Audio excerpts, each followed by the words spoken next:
We won't get into the idea of the fact that you never really own your own home. Why? Because you keep paying taxes on it, which means that if you don't pay those taxes, the government can come take your stuff.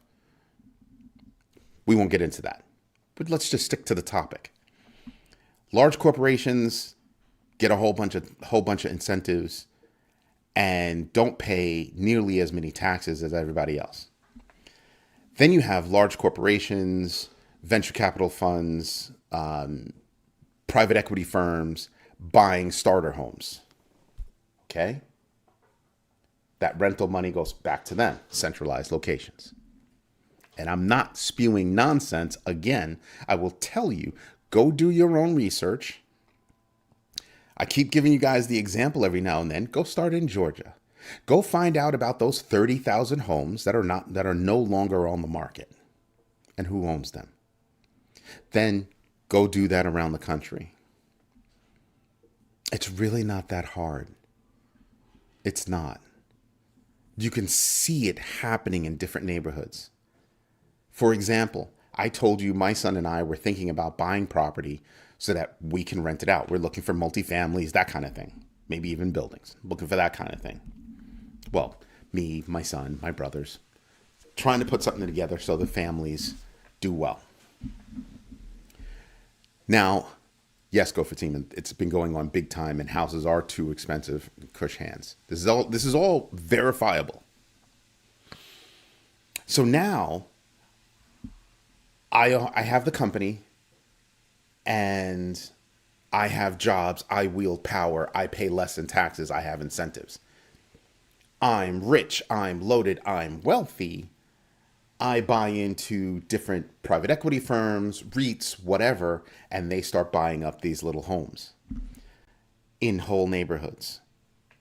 These companies now control homes because their employees need someplace to live, right?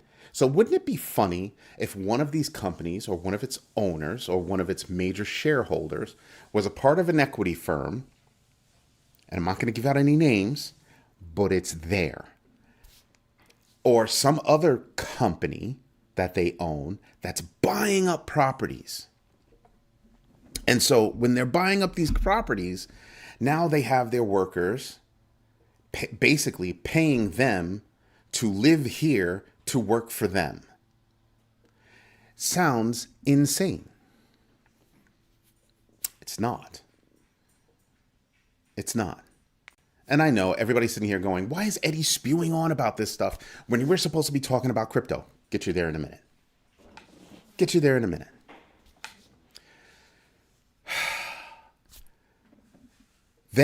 So now you have the companies, the wealthy doing all of this. So now dystopia is now here.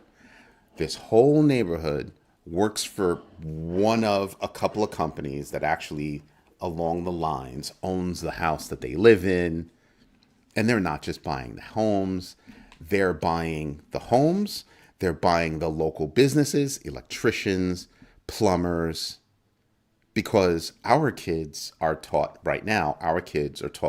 go get an office job, make a lot of money, climb the corporate ladder, blah, blah, blah. Less kids are learning about vocation, plumbing, electrical, other blue collar work, hands-on work, knowledgeable work. I'm not saying there's not a place for both. I'm just saying that that number is decreasing and decreasing and decreasing.